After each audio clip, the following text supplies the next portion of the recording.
Est-ce que vous pouvez, premièrement, m'expliquer comment est-ce qu'on devient cette fameuse voix que tout le monde connaît? Comment ça a commencé en 2007? Tout à fait par hasard. Tout à fait par hasard. À 10 jours de la première, la production n'avait pas trouvé la voix qu'il souhaitait.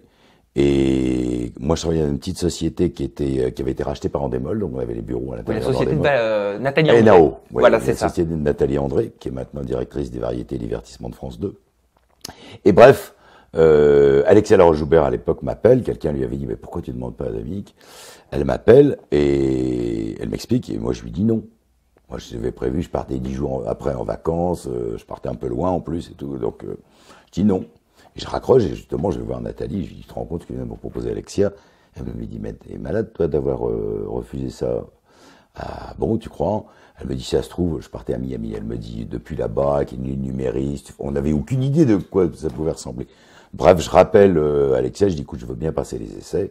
J'ai passé les essais, qui ont été concluants, je ne suis pas parti en vacances, et me voilà depuis 10 ans, la voix. On est d'accord que c'est une vraie voix, c'est votre voix. Ah bah oui. Hein. À la base, est-ce qu'il voulait peut-être la robotiser, en faire quelque chose de mécanique, de moins humain? Non. Alors, au début, il y avait une idée un peu robotique, effectivement.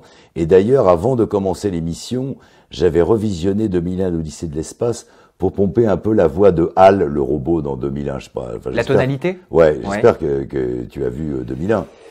Non. C'est une faute grave, c'est un extraordinaire film. Bref.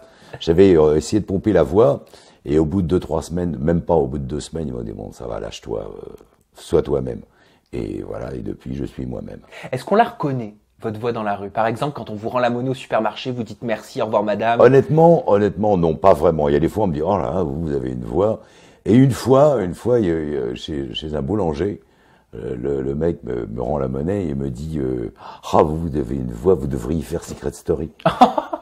J'ai rien dit, je dis ah oui, c'est une bonne idée. Ben oui, voilà. Forcément. Moi, ça m'intéresse, j'ai envie de savoir à quoi ressemble une de vos journées lorsque vous travaillez sur Secret Story. Donc ça vous prend en moyenne depuis quelques saisons 10 semaines, parce que les saisons ont été 10-12, ça dépend des années. Voilà, mais pendant ces 10-12 semaines, à quoi ressemble une journée type de Dominique Duforest? Alors d'abord, c'est 6 jours sur 7.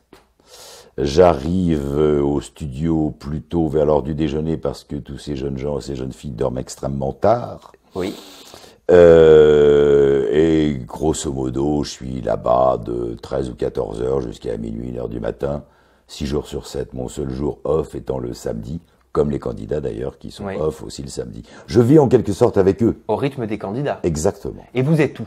Vous êtes dans une régie, vous avez une... Alors il y a la régie principale où il y a toutes les caméras et tous les écrans correspondants. Donc il y a, selon les saisons, entre 45 et 55 écrans. Et j'ai une petite cabine de voix où j'ai moi-même plusieurs écrans où je peux regarder, bon j'ai pas 49 écrans, j'ai 4 ou 5 écrans où je peux regarder un petit peu ce qui se passe dans la maison et surtout aller voir si j'ai besoin de parler à un candidat seulement dans une pièce. Voilà. Vous avez des libertés ou tout est véritablement écrit? Alors, il y a 2 choses. Il y a tout ce qui est jeu. Oui. Ce qu'on appelle les missions, oui. Que ce soit les missions secrètes ou les missions générales, je sais plus comment on appelle ça, d'une saison sur l'autre, je me souviens plus. Bref, ça c'est écrit, parce que c'est un jeu, il y a des règles du jeu, etc., c'est un truc précis. Et puis, j'ai une liberté de communication avec les candidats. D'abord, je sers un peu de, bon, comme ils entendent bien avec ma voix que j'ai pas leur âge, que voilà, je sers un peu de papa, je sers un peu de psy à 2 balles, hein, soyons clairs, je les console je les conseille, je calme un peu ceux qui pètent les plombs, voilà, je fais tout ça. Donc ils ont quand même un rapport de proximité avec vous. Totalement. Autre de ce qu'on voit uniquement dans les quotidiennes. Oui, je suis leur interlocuteur principal. Est-ce que vous avez un remplaçant? Moi, je me suis posé la question. Non. Mais alors comment vous faites? Si vous avez un problème, une installation de voix, une angine carabinée? Alors, me portez pas la poisse. Non, ça ne m'est jamais arrivé. Je me méfie comme de la peste des clims. Oui. Alors avant, c'est vrai que ça avait lieu l'été, donc le problème de la clim pouvait en être un. La question de la clim pouvait être un problème, parlant français.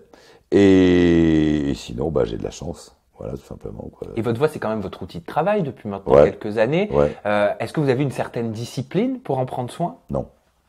Vous faites rien du tout? Si vraiment, je sens que c'est pas bien, j'ai un peu des remèdes de bonne femme, des tisanes avec du miel, des huiles essentielles, des choses comme ça. Voilà, mais sinon, non.